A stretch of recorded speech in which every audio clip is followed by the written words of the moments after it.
Hey, it's day 22 of the 26 by 26 challenge. There's only a few more days left, and I hope you're growing and learning and putting these things that you're learning into practice to change your life to become an unreasonably committed follower of Jesus, not just for you, but for your family, your friends, the community, the people that God has entrusted you with, your space with, your life with.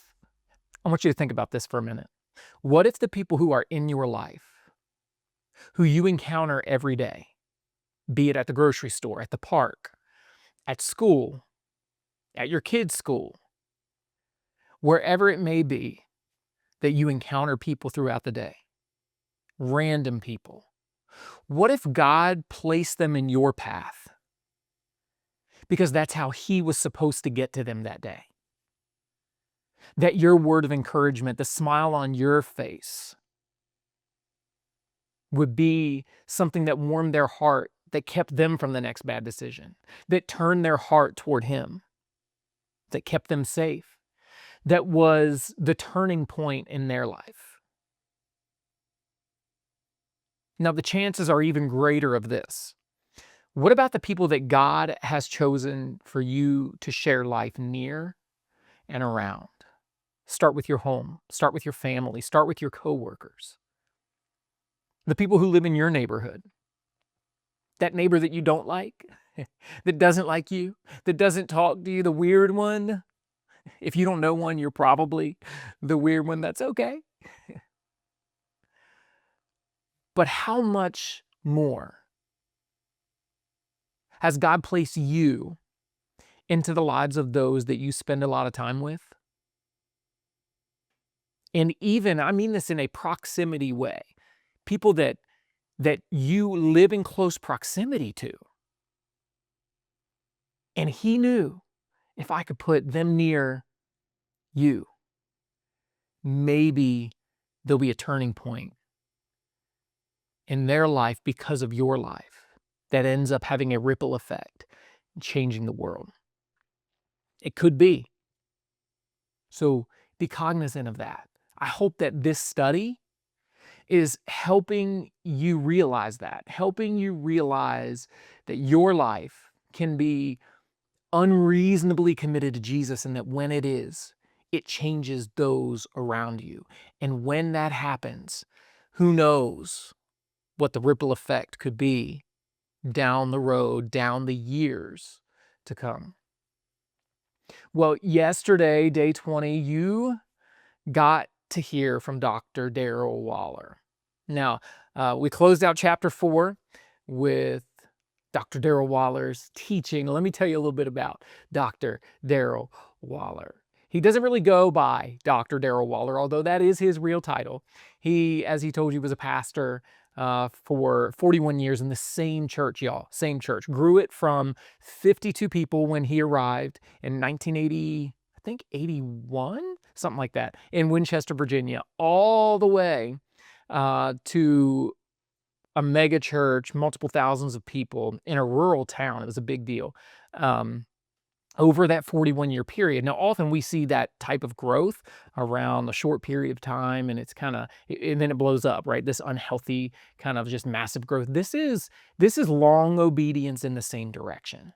This is faithfulness. And I got to see it firsthand because, well, he was my first ministry boss. He introduced me to the ministry right out of seminary in college, got me right into his church, working for him. Here's the other part. He's my father-in-law. Yeah, he is Andrea's father, and so special relationship that we have with him, and love that he is a part of this. And you'll hear from him again on day 25. There's a lot of wisdom in there, and I'm so glad to share some of it with you. Well, today in James chapter 5, we're going to look at the first 6 verses. Now, this is one of those little sections where you might be like, what in the world are we going to do with this? Like, how am I supposed to apply that to my life? Well, I'm glad you're a part of this study, because I believe every part of the Bible in some way, shape, or form can be applied to your life. Even the genealogies. You just got to give it some context. And so James is going to do something here in the first 6 verses of chapter 5 that is similar to what we saw him do before when he was talking about rich people. Remember that? It was a little awkward where he's talking about like, and the rich do this, this, and this, right? If there's any who is rich among you, right? Well, this is what he says in chapter 5, verses 1, 2, 3, 4, 5, and 6. He says this: "Come now, you rich people, weep and wail over the miseries that are coming on you. Your wealth has rotted, and your clothes are moth-eaten. Your gold and silver are corroded, and their corrosion will be a witness against you and will eat your flesh like fire. You have stored up treasure in the last days. Look, the pay that you withheld from the workers who mowed the fields cries out, and the outcry of the harvesters has reached the ears of the Lord of armies. You have lived luxuriously on the earth and have indulged yourselves. You have fattened your hearts in the day of slaughter. You have condemned, you have murdered the righteous. Who does not resist you?" And it's really interesting here because although we could take this in a very symbolic way, for instance, it's easy to look at this and be like, well, he's not talking about rich people. He's talking about how people don't like, these are the people in that culture that this, that, and the other. But it's not about the abundance that you have. Let me say that up front. These 6 verses are not about the abundance that you have. They are about you. And what it is about you and about me that he's talking about, we can take it and put it into our own lives in a very practical way. Now, here it is cultural, it is historical. He's being very literal. Because remember, the New Testament church, we read in Acts that they had all things in common and they shared all things together. None of them were abundantly wealthy independently because they shared with one another.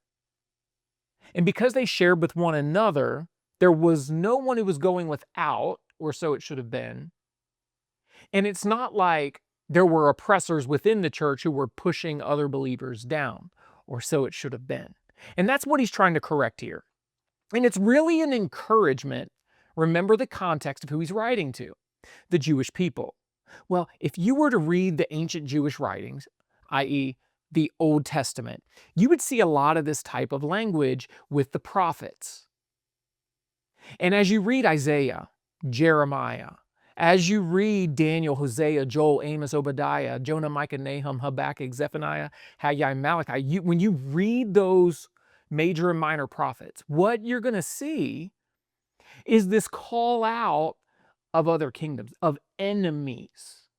Woe to you who have done this, it will be terrible for you.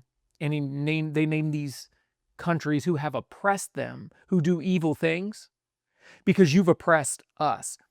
James has kind of taken that type of symbolism, taken that type of rhetoric, and applying it here, but in their first century context within the church. And so it's almost like he's saying, hey, you rich people, the cries of those who you oppressed, they're crying out as a witness against you.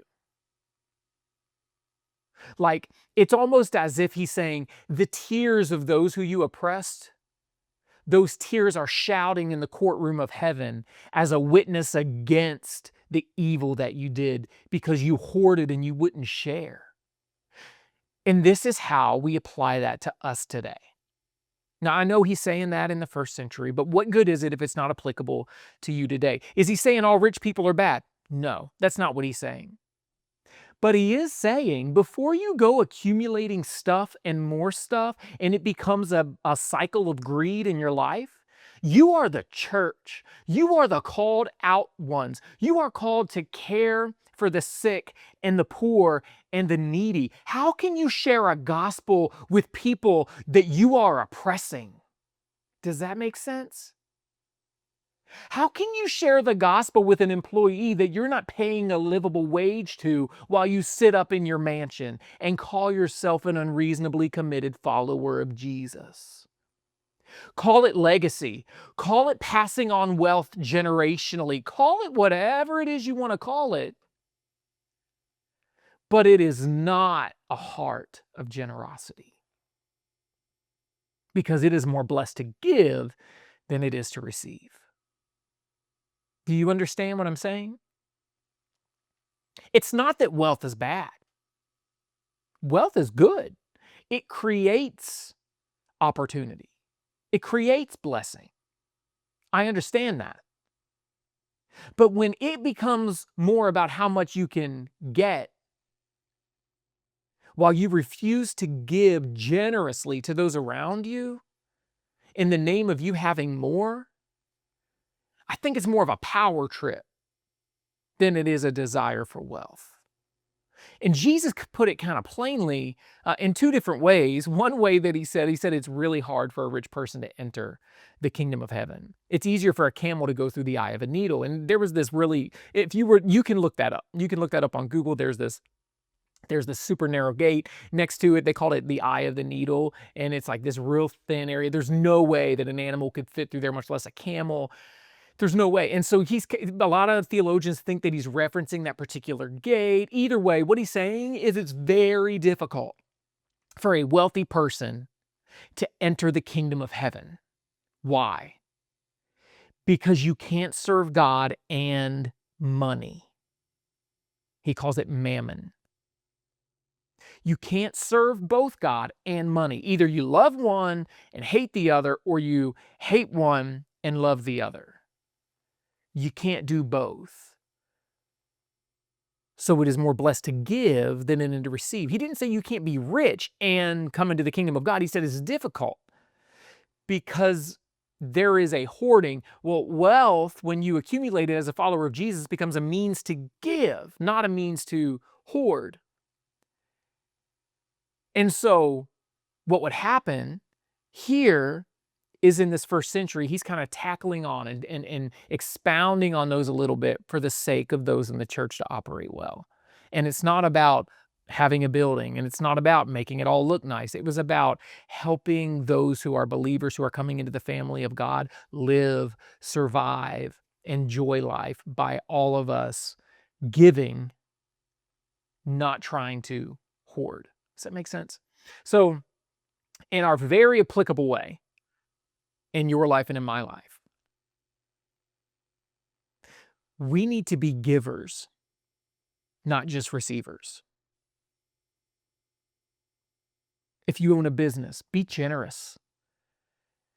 Run the business like Jesus would run the business. How would Jesus run your business? How would Jesus distribute wealth? How would Jesus handle the type of situation you're walking into financially? How would Jesus spend that money? Certainly there would be some enjoyment. We see that all over the place with Jesus. But there's also a lot of needs met. And here's what you need to remember, is that life is not about you. Your faith journey is not about you. Your struggles aren't about you. Your victories aren't about you. Everything revolves around Jesus. Everything is about him. So it doesn't matter how much I don't have or do have. It's what I do with what he's given me that matters. And if I follow the trail of my finances, does it point to Jesus or does it point to me? Because I want it to point to him. And my life will follow suit, because where your treasure is, that's where your heart is. And so we can lead our heart with our finances. James is teaching here that it's going to be a difficult day. when Judgment Day comes, if we've just hoarded to make our lives comfortable. He even talks about how comfortable you were on this day when everyone else was out there doing this for you, and you withheld wages so that you could have it a little nicer, so that you could live more comfortably. You got an upgrade on that car while one of your employees couldn't even pay rent. That's what he's saying. It is what it is. And he's saying, take your finances, take your resources, your time, your energy, your money, your thoughts, your opinions, take all these good things and give them away in a way that honors God and honors the image of God in people around you. Today, your goal is to find a way to be generous with what God has given you. Maybe God hasn't blessed you with a lot of resources financially. Maybe He's blessed you with a lot of love. Maybe He's blessed you with a lot of time that you have on your hands. Maybe He's blessed you with a certain skill. Today, your job is to find somebody to give that away to, because it is more blessed to give than it is to receive. I'll see you tomorrow. Peace.